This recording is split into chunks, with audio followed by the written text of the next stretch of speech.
In this update, we're going to be finishing the stock. And when we're done, this is what we're going to end up with. So let me show you how I got here. Okay, I want to stain and finish the stock. But before I can do that, I've got to raise the grain and whisker it. And that's a really important step. And raising the grain is pretty simple. You just take a sponge, soak it in water. I've already done this. Wet the stock down with it.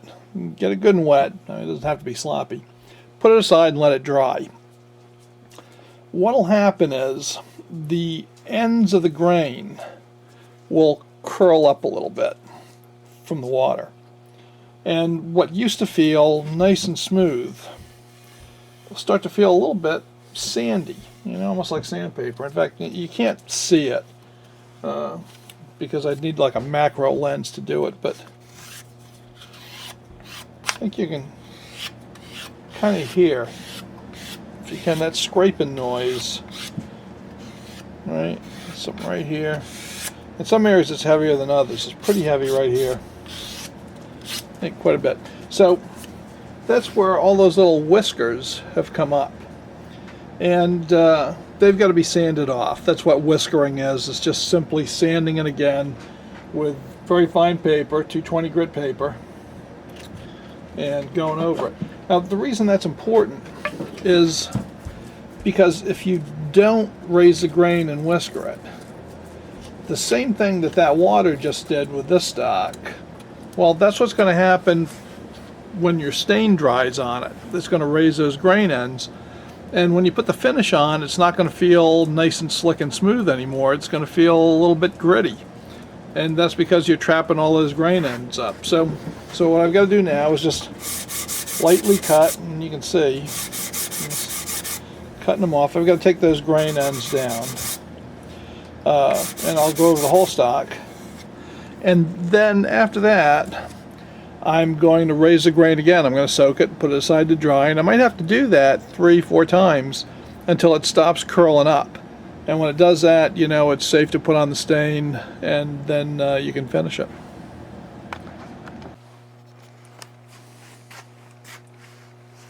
Okay, I've sanded off the whiskers, and before I raise the grain again, I'm going to take one more step. It's on camera. I'm going to burnish the wood. I'm using this metal burnishing tool. And basically what that does is it presses the fibers down. Alright, so I'm particularly getting in here around the lock mortise.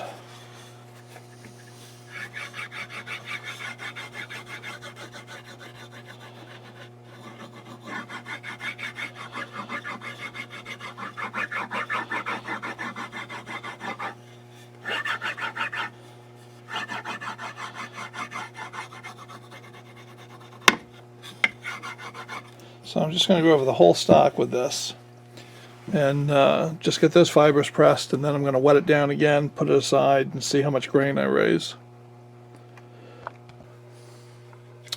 Alright, so as you know, I raised the grain once, and I whiskered it off and burnished the stock. And I raised the grain again, and it's much smoother than it was the first time, but there's still some areas right here, and might even be able to see this right in here.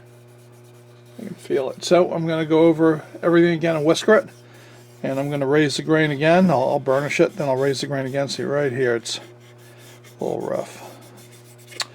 And hopefully, third time will be the charm. I just finished giving the stock its final whiskering. It's nice and smooth. So now it's time to stain it. Before I do that,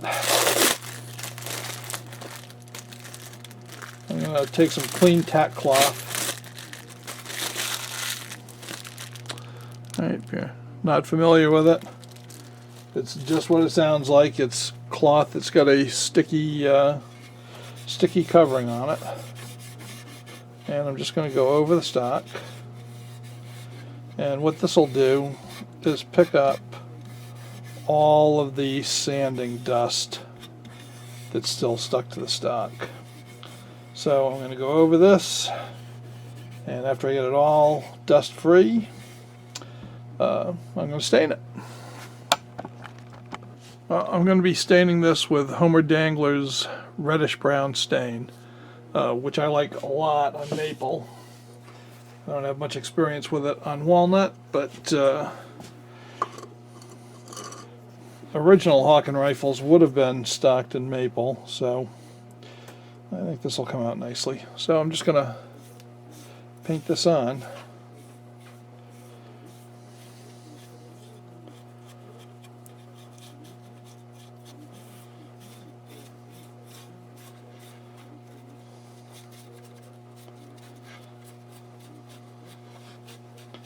And we'll try to get a nice even coat on here.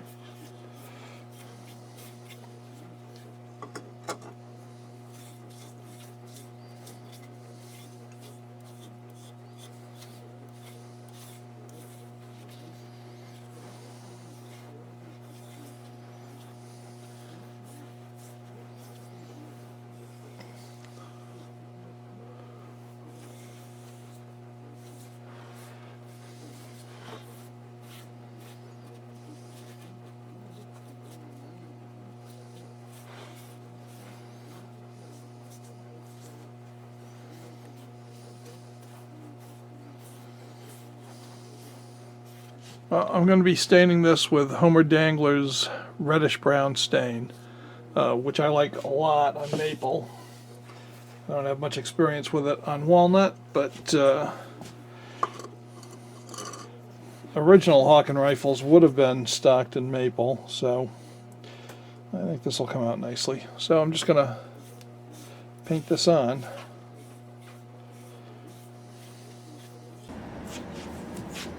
Alright, so here's the stained stock, and I think it came out pretty well. Now, after letting it dry for a day, I buffed it down with 4-0 steel wool, and that cut the stain a little bit and gave it a more even color. I really have no whiskers on it at all, which is great, so the whiskering worked out just the way it's supposed to. So now we're going to start finishing it. And ordinarily, I finish a gun stock with tung oil, which is a boiled linseed oil with some additional dryers in it. And I think that works great on a maple stock. On this walnut stock, I'm going to do something a little bit different because the wood's really more porous, has bigger pores, and I really want to fill them. So I'm going to use a product called Permalin. And this is a two-step process, and this is marketed by Laurel Mountain Forge, which is a pretty well-known muzzleloading supply company. They make a lot of products for browning and staining and sealing, and a lot of professionals use this. This will be the first time I've used it, but it's got some pretty good results. So you start off with the sealer, and then we'll finish up eventually with this finish, which is about the same thing, but the sealer is a lot thinner. And that's one of the reasons why I want to use Permalin, because it really penetrates farther into the wood than boiled linseed oil or tung oil. I'll put some in a cup here. Now it's probably going to take 3 or 4 coats of this to really build up a good seal. But I'm going to apply it with a brush, and I'm going to get it into all of the surfaces. And I'm just going to slather it on here, but I want to get it inside, outside, everywhere. So this is going to seal up. Going to seal up everything in this stock, and this is just going to get really drunk up into the wood, and that's what we're going for. So I'm going to give a good coating of this all over the place, and the stock is going to absorb it. And what I'm going to do is I'm going to hang it to dry. You don't just stand this up somewhere. This is something that you need to hang. You don't want anything puddling where it's contacting the wall or the floor. You want a nice even coat. If I find any puddling after it dries, I'll cut it off. I'll buff it out before putting on the next coat. But even though this seems like a lot, this gets sucked up into the wood pretty well. So I'm going to put this on a hook, and I think you can see it pretty well. Alright, so we got pretty good coverage on this, and this gives you a little bit of an idea of what it'll look like when it's finished. It won't be this glossy, of course, but it's going to have a nice look, and that grain will show up. So, making sure I don't have any holidays. And that I'm good to go.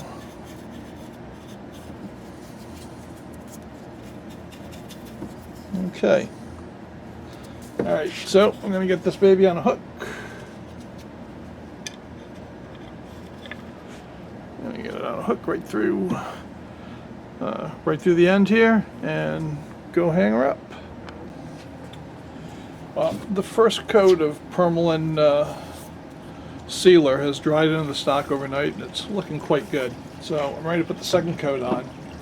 I'm anticipating that I'm going to need 3 coats, but could be 2, could be 4. I mean, we'll just have to wait and see really how it looks.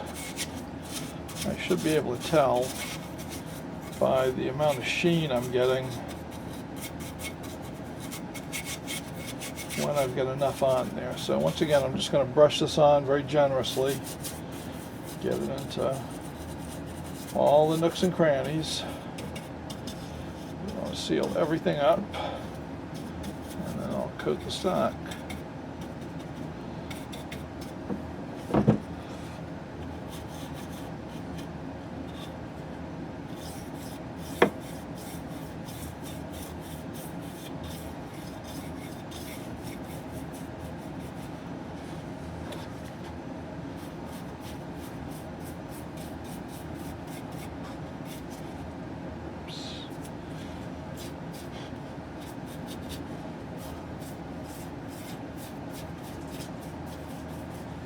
In about 10 minutes, I'm going to go over this and buff off any excess that's on here, and then I'm going to let it dry again overnight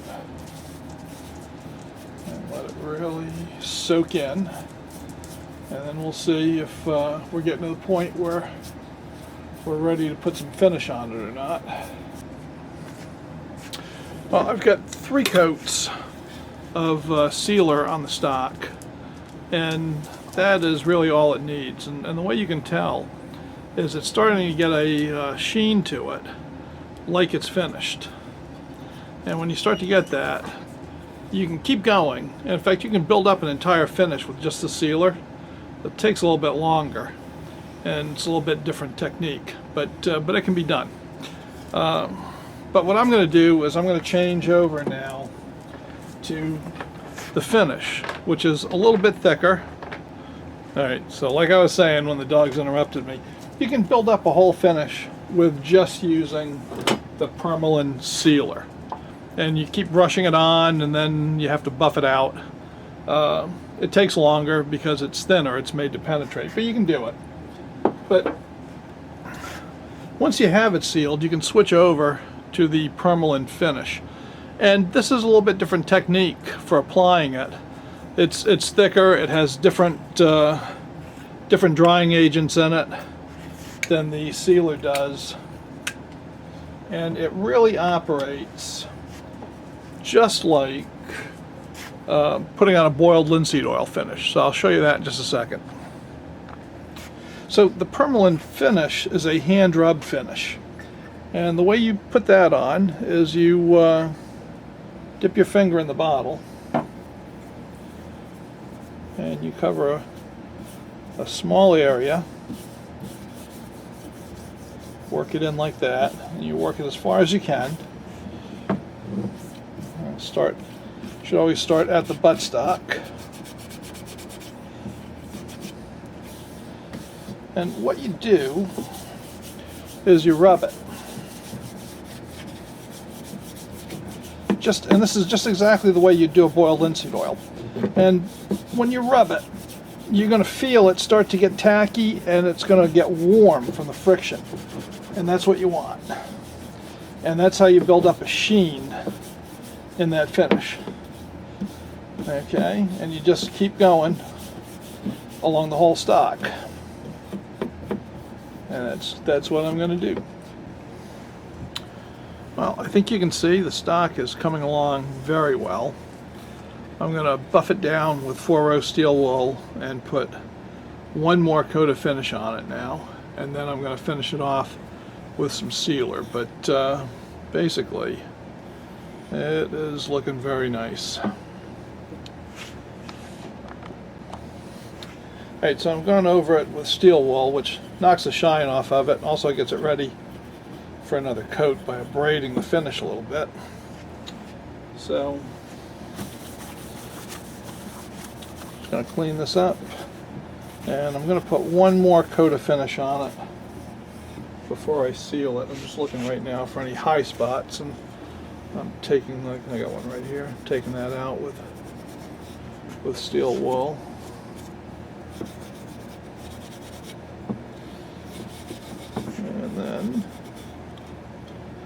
And then I'll be ready to put another coat on.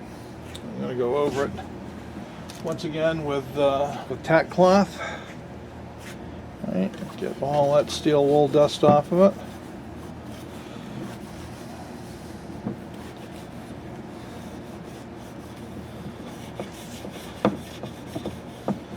And then I'll be ready to take the next step. Okay. Alright, I'm ready to put on the next coat of permalin finish. I want this to be a very, very light coat. So what I'm going to do is I'm going to use this stick, and I'm just going to put on a drop at a time. And then I'm going to rub that drop in. So, I don't want a lot of finish getting on here. What I want to do is get just a tiny bit and really get that rubbed.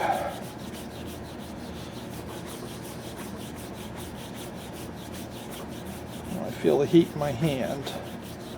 I know I'm getting it right where it needs to be. So that's what I'm going to keep doing. I'm going to do the whole stock like that, just putting a drop at a time on. Alright, so this last coat of the permalin finish is on, and it's been on for about 4 hours now, so it's fairly dry, but it's not cured yet. And that means I can take the next step, which will be the last coat that I put on. I could probably stop right here, but I really like this finish. I'm following the directions that they have on their website for it, Laurel Mountain's got, which are much more detailed than anything you get on the can. So the last step is going to be a very thin finish to just even it out. And instead of using the actual finish, which we've been using, this time I'm going to go back to using the permalin sealer. But the difference is this time I'm going to put it on as a hand rubbed finish, just like I did with the finish itself. So what I'm going to do is buff this out lightly with 4-row steel wool all over the stock, and then we'll get going on putting the finish on. At this point, when you're going over it with the steel wool, you don't have to really rub. I mean, I'm just lightly touching this. I just want to score it enough to give this next coat some good adhesion. So it does not take much, and you can see I'm dulling the finish out just by doing it. And if I see a high spot, I got one right there. Just concentrate on those a little bit.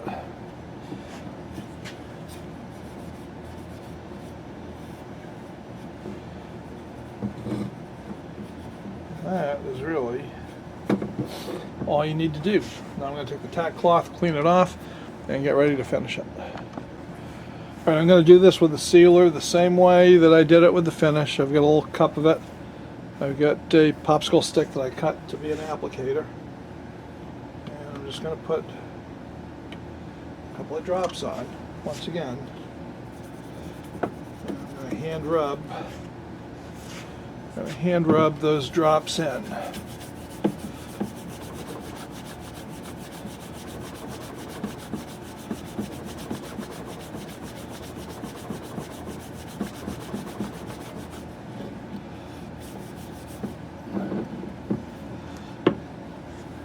You don't have to worry about it drying out because this stuff is self-dissolving, so if it dries out on the edges, the new drop that I put down will be quite enough to dissolve the finish it's touching and give me a clean joint there.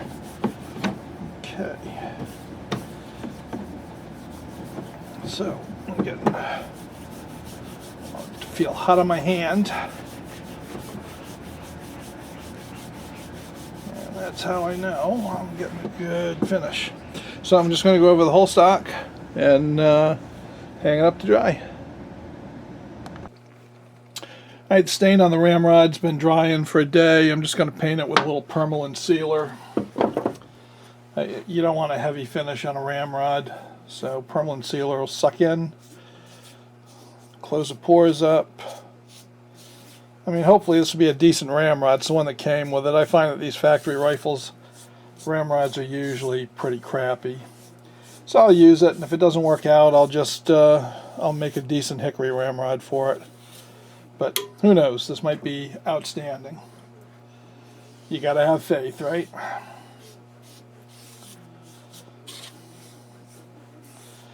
So I'm just going to let this soak in for a day. I'm going to go put it in the rack.